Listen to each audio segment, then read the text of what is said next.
Hello, everyone. I'll go ahead and get started. Hello, and welcome to this webinar on carbon capture and storage. I'm Bev Reed, and I'm an organizer with the Buckeye Environmental Network. If this is your first time joining us for an event like this, welcome.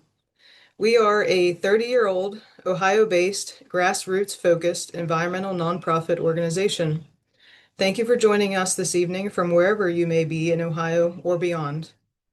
Tonight we're talking about carbon capture and storage, also commonly referred to as CCS. You may have heard about CCS in the past and perhaps have had some questions about it. Is it really effective? Will it help us with the environmental state we are in? How is the carbon captured? And where do they store it? Tonight we aim to answer some of those questions and more. We will discuss the technical aspects of the technology, the state of CO2 in Ohio, as well as the policy and economics surrounding it. We will also discuss the two twin bills introduced in the Ohio House and Senate, and will offer opportunities for you to get involved. We will leave time at the end for questions and answers. At this time, everyone is muted, and during the Q&A, I'll give instructions for how to unmute yourself so you can ask your question. We will get to a more interactive portion later, but without further ado, let's get to the presentation. I will share a presentation recently recorded with our partner, Dr. Randy Pokladnik. One moment while I pull it up. Hello, my name is Dr. Randy Pokladnik, and I'm going to talk today about the real cost of carbon capture and sequestration. And I'm a volunteer with the Buckeye Environmental Network, and I've got my PhD in environmental studies, a bachelor's degree in chemistry, and a master's degree in environmental science. Next, please. All right, so we know we must lower emissions and remove carbon dioxide from the atmosphere, but is carbon capture and sequestration really the solution we need? We don't think it is, and we don't think it's going to solve the climate crisis in the next decade. Next. So what is carbon capture, and why should Ohio citizens be concerned? It's a pretty complex process, but to boil it down, you capture the CO2 from smokestacks. So this is not going to remove carbon dioxide from the atmosphere. It's only going to be removing carbon dioxide from smokestacks that are attached to power plants, ethanol plants, ammonia plants, possibly steel mills, and other types of power plants, which can be coal or gas. And what happens is when they get that effluent that comes out of the smokestack, then they will take it through a pretty involved process, and it will pull out just the carbon dioxide from that waste stream. Then they'll take that carbon dioxide gas and they'll compress it to a pressure of around 1,000 psi, and they'll hit what's called the supercritical point. Then they'll need to inject that into pipelines, and the pipelines can take this supercritical carbon dioxide either to an injection well, which we're going to talk about, a Class 6 injection well, or in some cases that carbon dioxide is used for enhanced oil recovery. So why should Ohio citizens be concerned? You don't need to live in an area where this is going on, but you should be concerned because there are different facilities all over the state that could be involved in carbon capture and sequestration. And also because it will involve pipelines, you may be living in an area where there'll be a carbon dioxide pipeline. And even if you're not living beside any of the infrastructure or any of the facilities, you will eventually pay for the carbon capture and sequestration. It might be a higher electric bill, or it could be in carbon capture credits, which is a subsidy that is paid to companies for the carbon dioxide that they capture. And it's around $85 a ton. Next, please. All right, this is a diagram or a map of the state of Ohio. Shows some of the facilities and where they're located. And you'll notice that on the western side of the state is where the majority of the ethanol plants are located. And this is mainly because there's a certain type of corn that's grown and fermented, and that's where they get the ethanol. And in the fermentation process, they generate CO2, and this would be the CO2 that they would use for the carbon capture process. And then on the eastern side of the state and towards the southern part, you can see a lot of those blue dots are gas power plants. and they could be coal plants as well, but these would be plants that they could possibly sequester the CO2 from.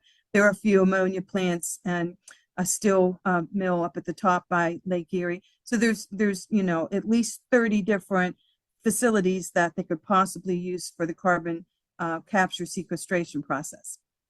Next, please. The company that's in the area right now that is looking to develop the Class 6 injection wells is called Tenaska, and the company is kind of a combination of Texas and Nebraska. So they're a Western company, and they've moved into the area. They actually have an office in Cadiz, Ohio, near where I live, but they've got plans for several wells in the tri-state area. I live in Harrison County, so there's plans for 3 carbon capture Class 6 wells there. Jefferson County, 6 wells, Carroll County, 3 wells. And then there are also plans for wells in Pennsylvania as well as West Virginia. And the bills that are right now in the State House, HB 170 and SB 136, these bills are primarily about the Class 6 injection wells. Next, please. Okay, I included this slide because one of the things that is going to happen if we do have carbon capture wells in the eastern side of the state, we will need pipelines to get to the ethanol plants on the western side of the state. And right now, if you look at some of the states that are trying to get pipelines in place for carbon capture, like North Dakota, South Dakota, Iowa, Minnesota, Illinois, those states are having battles between these pipeline companies and the citizens that live here, especially citizens that have farms where they want to take the carbon capture pipelines through their farms and try to use eminent domain. So this is something that hasn't been talked about with these 2 bills, but this is going to be the reality if we do get Class 6 injection wells. We're going to have to find a way to get the CO2 to those injection wells, and it's going to be a pipeline. Next, please. Okay, one of the issues about carbon capture and sequestration, it's very energy intensive and water intensive, and we'll talk a little bit about that later on. Next. It can pollute groundwater and surface water. Next. It relies heavily on subsidies and tax breaks, and this was one of the things I mentioned earlier. The tax subsidies right now are at $85 a ton, and that's going to probably come out of our pockets. And there are also other subsidies and breaks that they've gotten as far as their development. There's been a lot of money funneled into carbon capture and sequestration for over a decade now, and the Department of Energy's given a lot of money to demonstration projects. Next, please.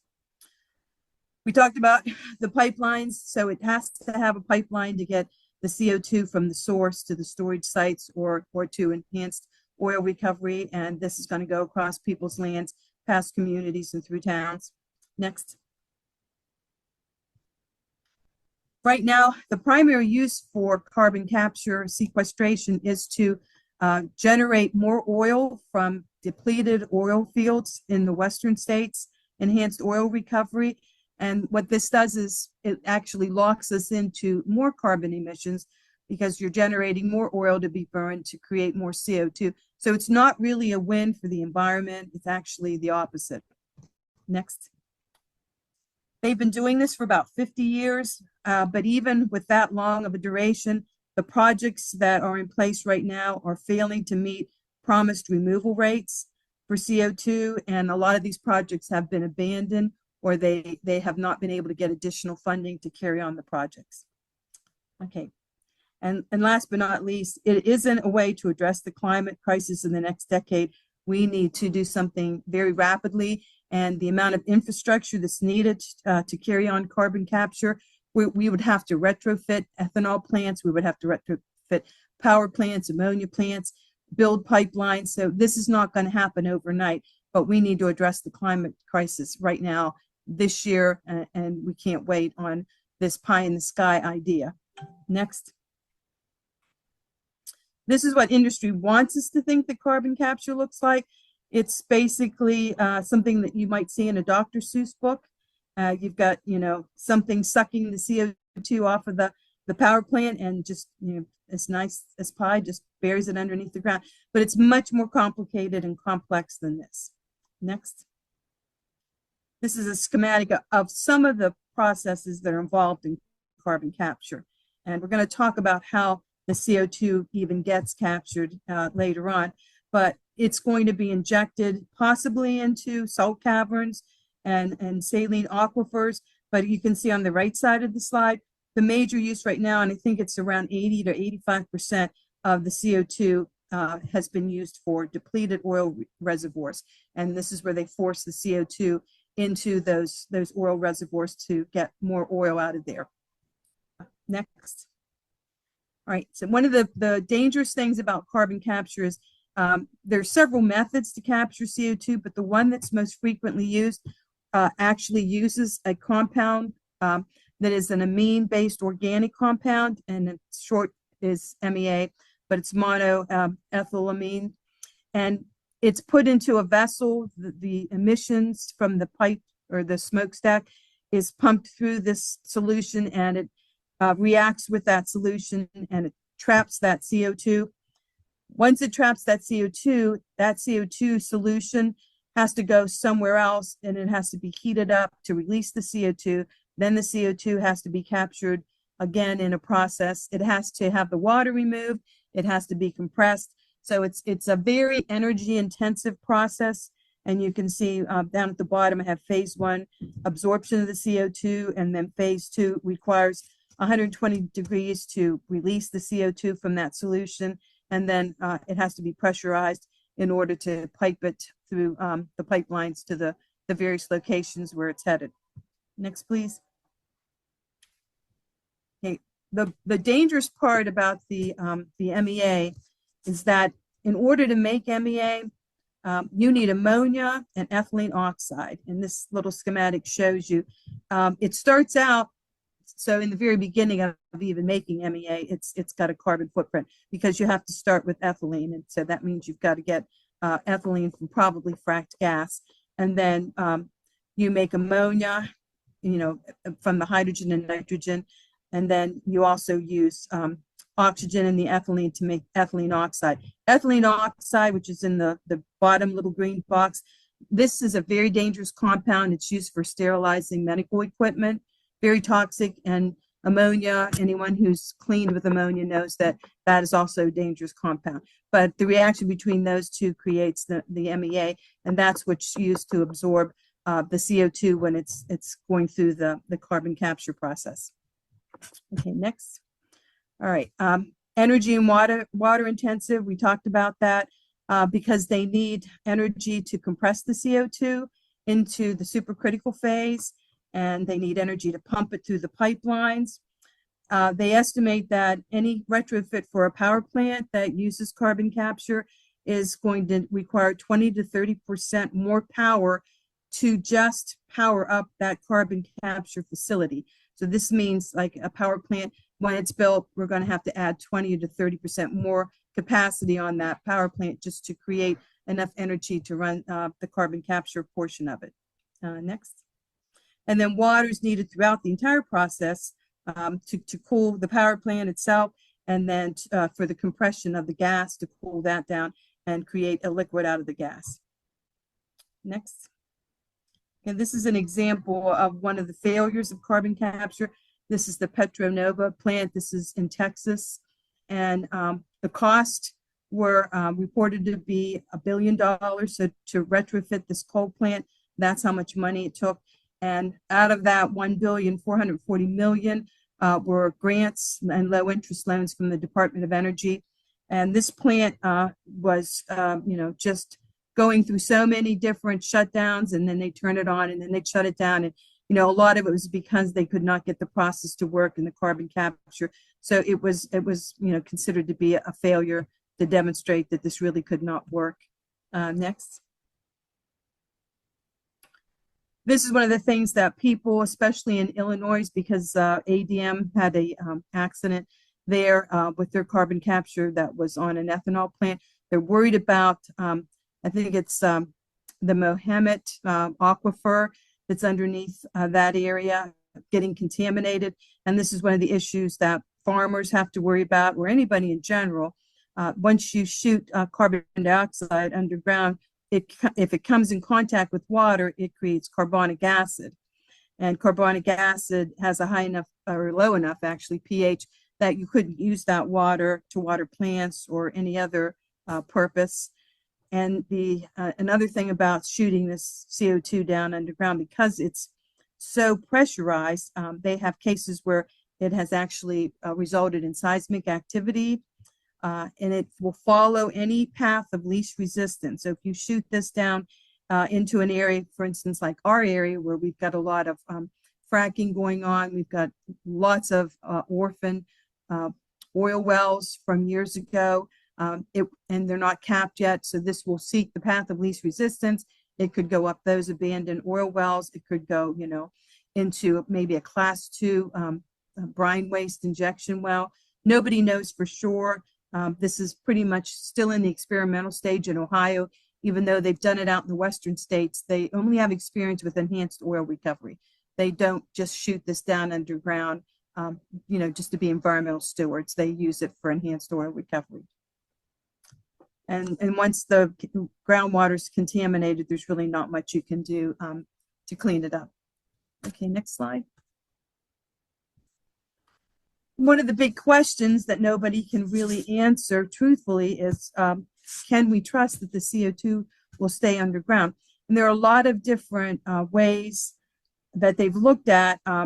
So one way they think that it will stay underground is it's called hydrodynamic trapping. So literally they shoot it in their class 6 injection well, and they hope that the cap rock that sits above that injection well is going to keep that CO2 underground. Now that's assuming that the cap rock does not get cracked, and this is one of the issues that has been explored. Can you store CO2 at the same time you frack? Because fracking actually obliterates the bedrock and breaks things up. So you're trying to release the methane in that case, but with the CO2, you don't want to release it. You want it to stay down. Okay, next PowerPoint there. All right, and a second way is residual or capillary trapping. So there's a lot of pore spaces, and these are similar to the pore spaces that hold the methane gas that's been down there for millions of years, and they're hoping that the CO2 will find these little pore spaces and stay down there. Okay, next. Another way is solubility trapping, and the CO2 dissolves in the brine. There's salt water underground. It's naturally occurring. It's been there, for millions of years. But this process will take millions of years for that CO2 to actually dissolve and stay down in there. And then last, mineral trapping. And this is where the CO2, along with some other chemical compounds down underground, react together, and they actually form a carbonate. So think of it like a stalactite and a stalagmite whenever you've gone to a cave and you see the dripping of the water. And if you've gone there and somebody's explained it to you, they'll say, boy, it takes like 1,000,000 years to form 1 inch of this, like stalactite or stalagmite. Well, it's similar to that type of a process. It takes a really long time for that mineralization to occur, where it's actually trapped the CO2 as a mineral or a solid carbonate compound. Okay, next slide. And this is a diagram of, and I'm probably going to pronounce this wrong, the Sleipner project. This was started in Norway back in 1996, and they really thought that this project was going to be a great demonstration project for carbon capture. But then they found that in less than 3 years, the carbon dioxide rose, so it kind of migrated upwards through 8 different shale layers, and they monitored this, and they never expected that it was going to move that fast through that many shale layers in less than 3 years. So we know it does move. The CO2 does move, and a lot of times you can't predict where it's going to move, and this is the uncertainty and the problem and danger of using carbon capture when you're not sure where it's going to go. And when people lease out their land, there's not a dividing line that says, I'm going to stay underneath this boundary because I don't want to get on Mr. Brown's property because only Mr. Green signed the lease. No one knows where that's going to go. So anybody that's adjacent to a storage site could be affected if this migrates or moves anywhere, especially in this area where we've got so much drilling and we've got these old abandoned orphan wells. Okay, next slide. The big deal with people, all over the state is how much is this going to cost us, and what are we going to get? I mean, people that are in Ohio right now don't know that this is going on for the most part, and they don't know about the subsidies. Already, we've spent a lot of money, taxpayer money, with research projects and demonstration projects, and this is just the tip of the iceberg. 110 million in 2019. 72 million in 2020, 75 million in 2021. There's been a halt on most of the projects right now because the Trump administration's put a hold on everything. But there's still a lot of money that was allocated for more research projects under Biden, and right now that's, as I said, on hold. But millions and millions of dollars on these demonstration projects through the Department of Energy. Okay, next. And the other issue with the money is the tax code, the 45Q tax code, and this has increased from $50, now it's up to $85 per ton of CO2 that they sequester. Now, one of the issues with that is that this is a self-reporting situation where the company says we sequestered this many tons of CO2, and so you owe us this much money.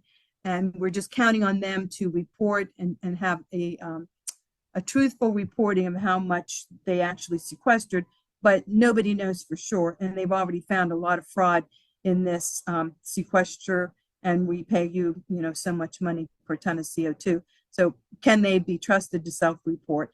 And then the other issue is it doesn't seem like a lot, $85 per metric ton, but when you look at some of the major power plants in the Ohio River Valley, I mean, 15 million tons of CO2 a year. I mean, we're talking about over $1 billion for one power plant.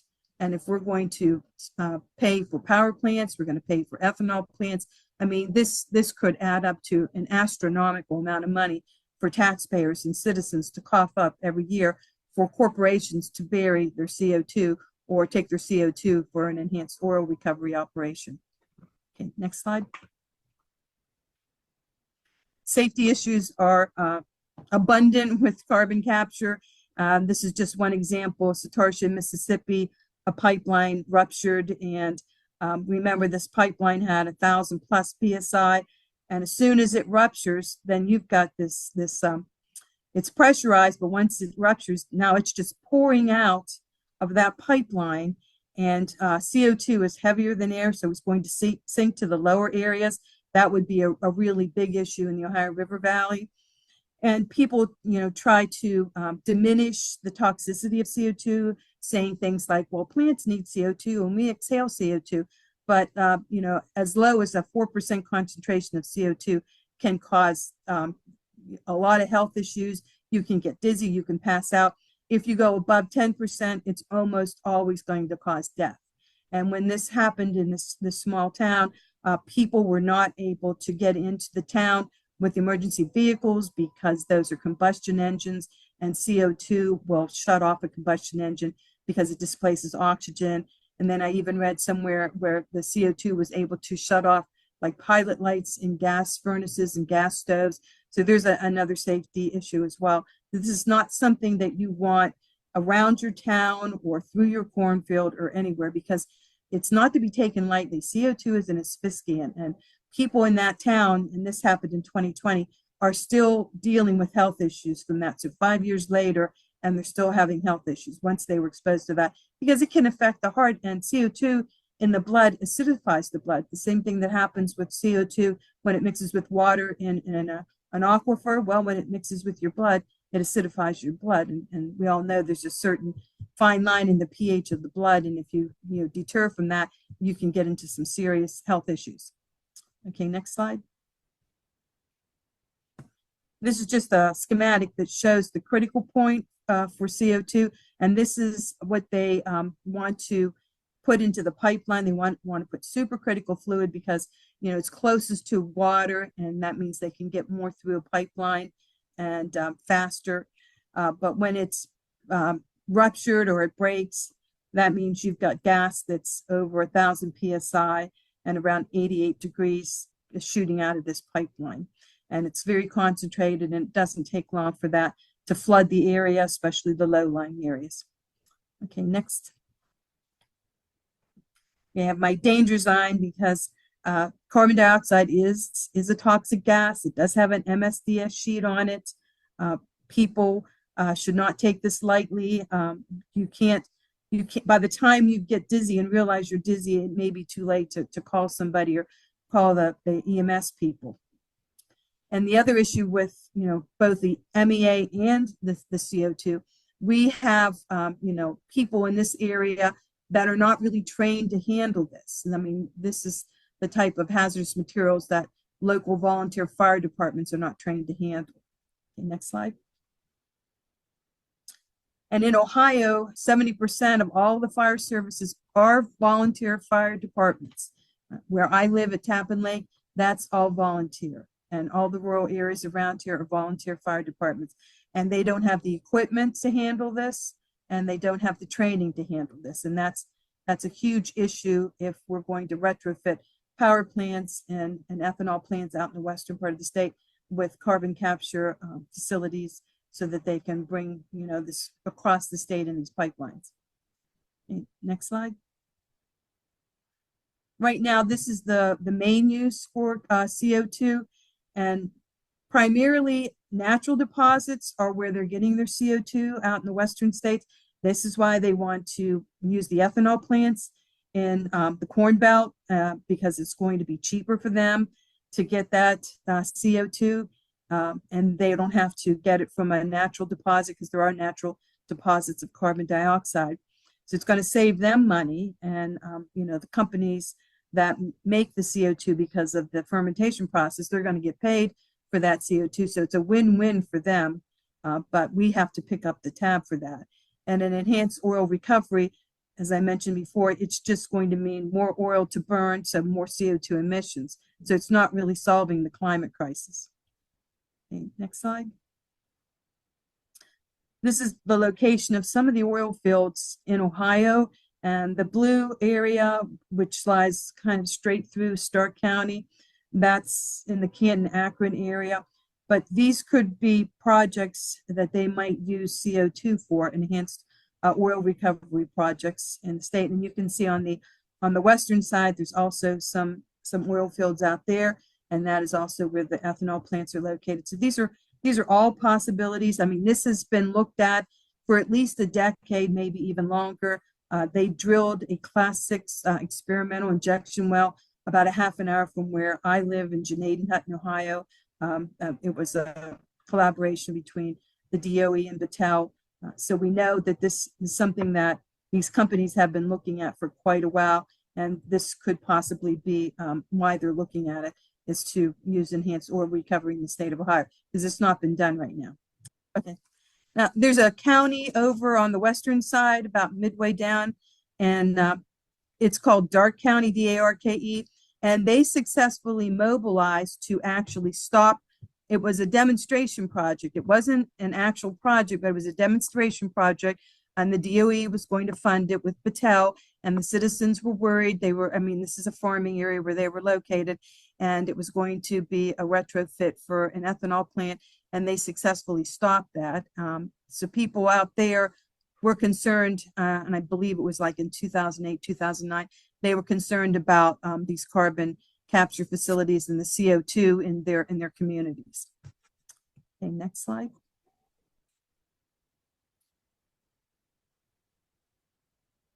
This is another diagram, and this is just, this is like a proposed or possibility. This is not actually, happening, but it shows you some of the different facilities in the state of Ohio, and then all the little blue lines that looks like a spider web. Those are possible pipelines for CO2, and you can see, though, that they do go from the western side where you see the yellow dots where the ethanol plants are, and crosses the state over to the eastern side where possibly the injection wells might be, or other facilities might be, or the enhanced oil recovery might be. Okay, next slide. Some of the failed carbon capture projects, at least 80% that have tried to commercialize CCS technology have failed. Next. One of the biggest failures is the West Australian Gorgon plant. They proved that they could only capture 30% of the CO2 that they generated, and the costs were $3 billion. So an expensive project, and a lot of that was funded with Australian taxpayer money. Petronova, the one in Texas, I mentioned before, it was a $1 billion retrofit, 190 million of it. U.S. grants helped pay for that, and it was suffered outages on 367 days, and a quarter of these were because they had problems with the CCS system itself. Okay, next. And then another one, Enchant Energy, they wanted a $1 billion low interest loan to start a coal-fired CCS plant in New Mexico, and they did not get that. There were issues with that plant as well, and the plant is still burning without the CCS retrofit. Okay, next. And this is a picture of that plant, and Enchant called it quits because they couldn't get the money that they needed and the investments that they needed. But it was something that they were trying to do in that facility, and it was another coal-fired plant. Okay, next. And this is a picture of the Gorgon plant in Australia. Once again, another failed plant, lots of money, 60 million from the government of Australia was invested in that plant. Okay, next. Okay, a recent article in Bloomberg pointed out that so far for CCS projects removing carbon from smokestacks, the cost equated to about $600 a ton. At that rate, said Bloomberg, there isn't enough money in the world to get to the 1 trillion tons that some scientists believe is required to stabilize climate change by 2100. So that points out the expense and also the fact that it's not going to get us to the point where we need to be as far as the carbon dioxide emissions. Next. Okay, a lot of people have pointed to carbon capture and they've said, we've been doing this for 50 years, we know what's going on, but then why is it still so expensive? Okay, so this first point is the fact that every coal plant, every gas power plant, every ethanol facility, they're all different. They're all different. I mean, they do basically the same things, but they're all different. So anytime they go to these facilities to try to retrofit a carbon capture onto it, it's going to be a custom project. And everyone knows anything that's custom made is always going to be more expensive. And it's a one-time deal. So you customize it for this power plant located in Southern Ohio. Then you go to another power plant, in the eastern part of Ohio. And then that's going to have to start all over again. So it's not like, solar panels. When we make solar panels, we've got like 2 or 3 designs and we can slap out solar panels like crazy because they're all the same, they're identical, they're carbon copies. We can't do this with carbon capture. Every project is different. And even though they've been doing it for 50 years, they seem to not be able to do it any cheaper or any more efficiently than they are right now.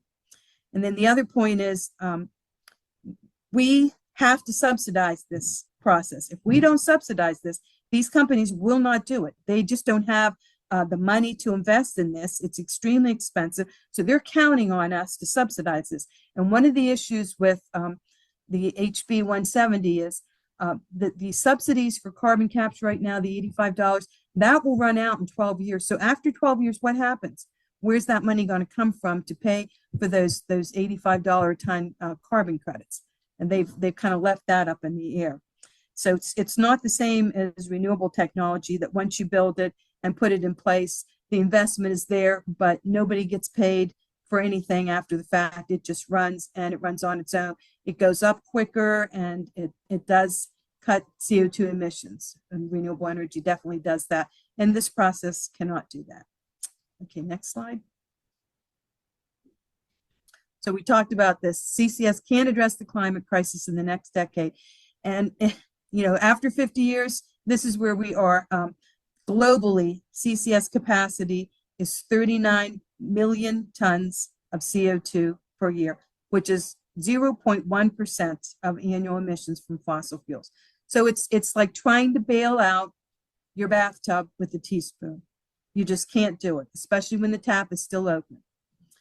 Carbon is already captured and stored underground in fossil fuels. We should be leaving it there instead of spending billions of dollars trying to invent technology to solve the problem that's our own creation. This is a very good quote. And that's, leave it in the ground. That's what that technology is all about. We shouldn't even be digging it up. We should be pivoting to renewable energy. And this is just going to keep more fossil fuel companies alive, and it's just going to keep the CO2 perpetuating in the environment. Next slide. Okay. And as far as prices go, right now, the cheapest source of fossil fuel generation is double the cost of utility scale solar. So there's some prices down the side, the left-hand side of the slide.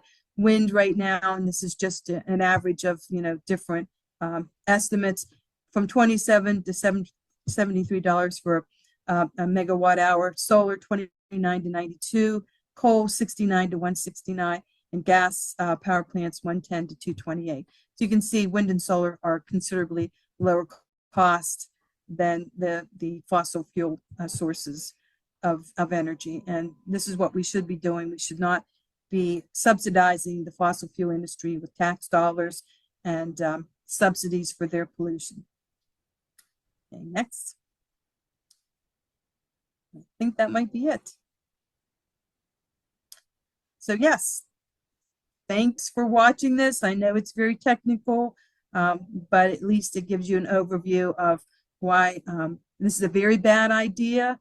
And, starting off with these wells, this is the end of the CO2 carbon capture process. We haven't even discussed the beginning, the retrofits and all the compounds, the toxicity, the pipelines. I mean, that's a huge issue. So we're kind of like putting the cart before the horse when we're talking about class 6 wells. But once these class 6 wells, get on board, then that'll give them more reason to try to retrofit the power plants and start pushing to get these built, and then the pipelines. And then we'll be in the same place that the Midwestern states are with their citizens, trying to keep companies from going across their property and using eminent domain. Thanks for listening.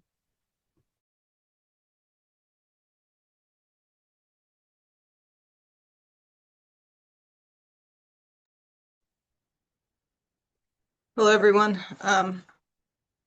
Next, we're going to turn to a presentation by Kat and then myself. Let me open up the PowerPoint.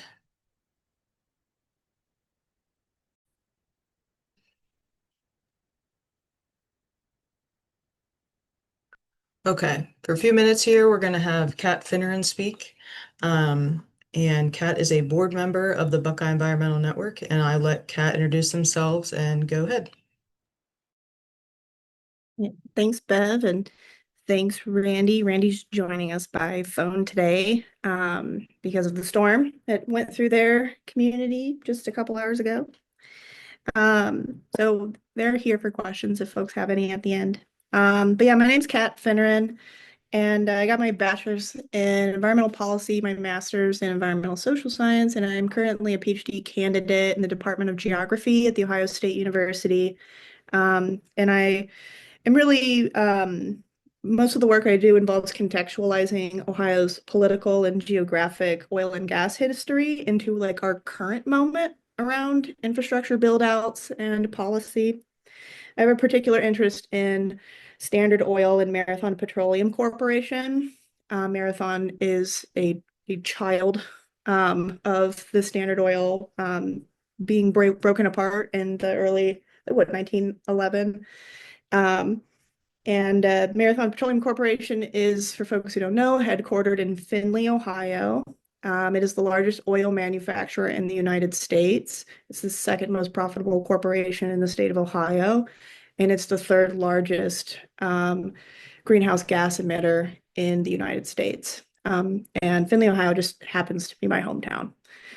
But I have this interest in carbon capture in particular in this area, and that is because particularly through enhanced oil recovery, carbon capture technology relies so heavily on this history of like what we left behind, which um, Ohio and Pennsylvania in particular, and in West Virginia, but really Pennsylvania and Ohio at first. You really have the birthplace of the oil and gas industry. Um, You've got in 1814, the first oil well in North America would have been the Thorlum McKee oil well in Noble County. It was originally a non-productive well and it became productive, but the first commercial well in the United States is, of course, the Drake well in Titusville, Pennsylvania.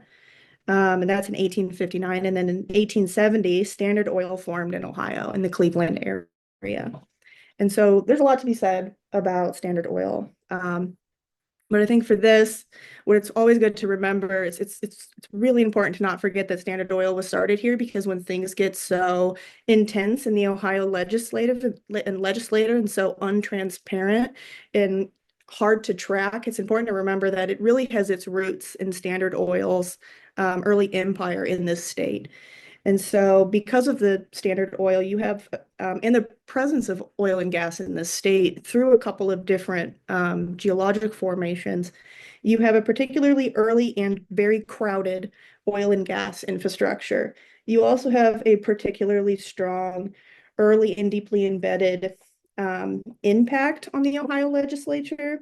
So you have this dangerous combo of a lot of oil and gas infrastructure risk alongside a particularly corrupt and deregulatory state government. Slide. And so the Eastern Ohio and Western PA, if they are the birthplace of the oil and gas industry, then Northwest Ohio is really the birthplace of the modern oil and gas industry. The Lima, Indiana oil field is kind of like a core part of my own dissertation research. And it's pretty fascinating. So it was the first large oil field discovered in the United States. It is the second to be discovered in the world, next to the Baku fields of Azerbaijan. It is the first place we ever mastered the art of sweetening sour crude oil. The plant that first mastered the sweetening of sour crude oil is still running. It is like 130 years old, and it is in Lima, Ohio still. The first offshore oil well in the entire world was built in Grand Lake St. Mary's in Ohio along the Lima, Indiana. Um, and the oil that was pipelined at the time, the second pipeline, the second large scale cross country pipeline ever built, the first would have been the Tidewater in Pennsylvania. But at the time it was the largest pipeline in the country, was pumped the oil out of the Lima, Indiana to Gary, Indiana, so southern Chicago. And that is like where the birthplace of like where the industrial like it's where the rust started, right? Is the first place, the first city that was really truly built fully on oil from start to finish. And so it was the first place where the rust of the Rust Belt really settled in. Um, and so this is all to say that the oil and gas industry in Ohio, the Ohio Oil and Gas Association, Marathon, oil and gas heads at Ohio State University, they really like dig into this history and they weaponize this history against us, against the environment and the people who have to live, breathe, and work in this area. Because what this says to them is that we have always been the site of innovation and progress. This has always been a place where like science around oil and gas has like been tested and tried. The Lima, Indiana is the first oil field in the entire world that had a USGS report on it. But it was true back then and it is today. Ohio continues to pay the price of this so-called innovation and progress. So we're not just the home of innovation and progress, we're also the home of trial and error, of communities made into guinea pigs, and of deregulated waste streams made possible by more than 150 years of unchecked power by the oil and gas industry. And on the Lima in Indiana, researchers at BGSU and University of Toledo have proposed that 90% of the oil was left down there. When these early oil fields were coming about, we had no idea what we're doing. We were like to the right, you see a gas a gas well in Findlay, Ohio, being lit with a Roman candle. We used to just put bombs on the ground and dynamite to try to blow up the ground. And so this makes the topography between Pennsylvania and Ohio and trying to cap abandoned oil wells particularly difficult because we really cratered the place up. And we also have so many between these two states because we weren't mapping it back then. We didn't understand at that time that methane could be released. And so it's been sort of like a fantasy of the oil and gas industry for a long time to go back into the Lyman, Indiana, and dig out the rest of that oil. And it's been a fantasy. This was like one of my first conversations with Dr. Julie Weatherington Rice, and she would be like, "It's impossible, not going to happen." But in theory, if you cap enough of these the oil wells, the abandoned oil wells, and if you repressurize it with CO2, you could see a potential future for this oil field to be reignited again. Um, and so it's important to note that like even though like geologically scientists say it's impossible, the oil and gas industry thinks it's possible. And they've been making this like claim for years. And I think you can see with like the Arch 2 project and with the Belmont County cracker plant that just because something is impossible or even improbable or unlikely, that doesn't mean that these proposals still don't have harm. The fantasy of making it happen still doesn't have harm and still doesn't create infrastructure elsewhere otherwise. And just to say, we actually lose a lot in this process of wishing and dreaming, of being beholden by the oil and gas industries, wishing and dreaming around reigniting all of these old fields. And just to say that this is like Northwest Ohio is like the breadbasket of the state. It is a really rich agricultural zone that would be particularly put at risk by this. It also, unlike from Columbus South, it feeds into Lake Erie. So the runoff from any sort of catastrophe that occurs in this area is not going to move south. It's going to go straight into Lake Erie. And so you have two ways that Ohio is like split down the middle with risk on carbon capture and sequestration on both sides. And yeah, that's it for me, Bev.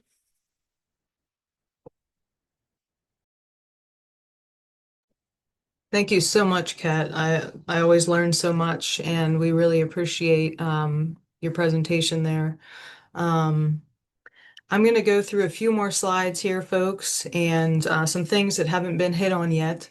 And then we'll give you opportunities for to make a difference, and then we'll get to the Q&A. So just a few more here. So CCS, will it work? Well, we've already heard a lot from Dr. Randy that chances are no, it's not going to work. It also does nothing to address methane gas, which is a much more potent greenhouse gas than CO2 and is released in massive quantities throughout the fracking process. CCS and blue hydrogen would mean more fracking for natural gas. Major projects like the Appalachian Hydrogen Hub, Arch 2, would increase demand for fracked gas from Ohio. Fracking, transporting, processing methane gas releases highly potent climate warming emissions and poses serious health threats to nearby residents. And where I'm from in Appalachia, we see it every single day here. This slide is about the folks in Satarsha, Mississippi that Dr. Randy talked about. These folks deserve a slide here, a predominantly African-American community, and they're still struggling years later from the carbon pipeline that burst. It left dozens dazed and gasping for air in a scene described by first responders as something you would see in a zombie movie, ultimately hospitalizing dozens and forcing hundreds to evacuate their homes. And this photo is of a carbon dioxide leak out of a high-pressure CO2 pipeline north of Sulphur, Louisiana. Residents in a quarter-mile radius of the leak were told to shelter in place.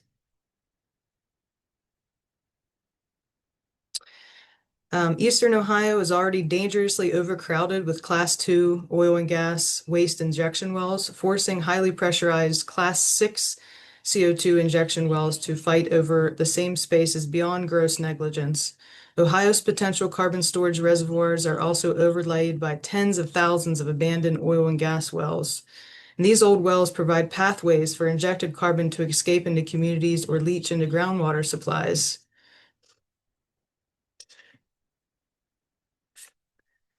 State regulators have no experience with carbon injection wells and long-term CO2 storage.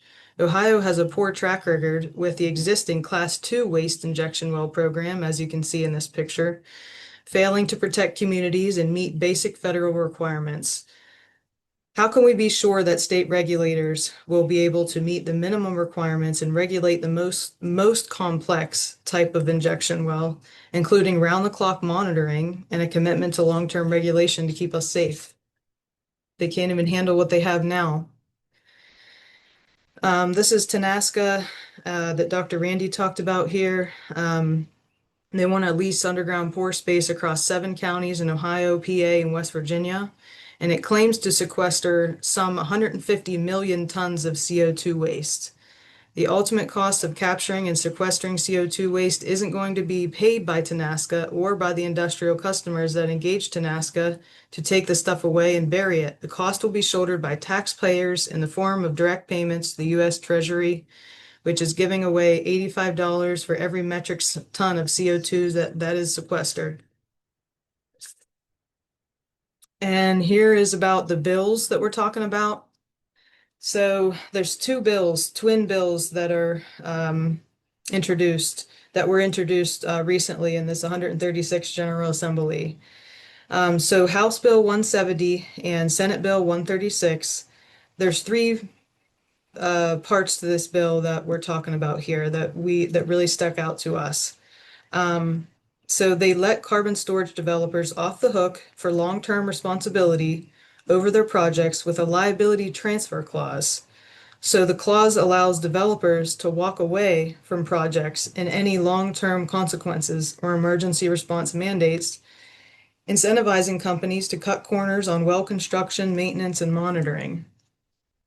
The bills would also give ODNR exclusive authority to regulate carbon injection wells, taking away the rights of local governments to decide whether or how they want carbon injection to occur in their communities. In this part here, look up Austin Master Services in Martins Ferry as an example. The ODNR permitted that facility in a drinking water source. The community is not able to say no to these things. And this is textbook oil and gas industry written type law where they take away the rights of local jurisdictions, counties, cities from being able to block these projects if they want to. And it's in stark contrast with what's going on in communities that are blocking solar projects in Ohio. At the time when we need solar in Ohio, it's a great state for it. And, all these communities are just, saying no, and the state's allowing them to do that. The laws they're just backwards. And then like eminent domain, so this part is also really awful. Like eminent domain and forced pooling, HB 170 and Senate Bill 136 will allow developers to dump CO2 under homes, schools, churches, and communities without their consent. Legislation would allow CO2 storage projects to advance with the consent of landowners representing just 70% of implicated pore space. So what that means is if you have one big pore space and only 70% of those people say yes to the project, the rest of the 30% are first pulled into it. So even if there's less landowner or more landowners in that 30%, the 70% overrules them, even if it's just one landowner. And we think that's un-American. It's not right. There's other states that are making bills to prevent the industry from doing that. So in Ohio, it's kind of like, why not make bills to protect the community instead of protecting the industry? It's really a conservative, it goes against conservative values, and it's not political, but it's just, it's taking away our rights. It's not fair. And then here are the bill sponsors. So the identical carbon capture bills introduced in the Ohio House and Senate Sponsored by Rep. Monica Rob Blasdell and Rep. Bob Peterson, as well as Senate Bill 136, sponsored by Senator Tim Schaefer and Senator Brian Chavez. Again, they do little to protect our friends and families from these threats.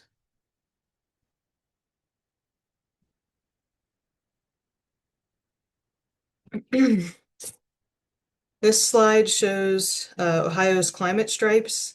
So the annual average temperatures over the years, and you can see the farther we get to the right-hand side there is our present moment in time. So it's getting hotter and hotter.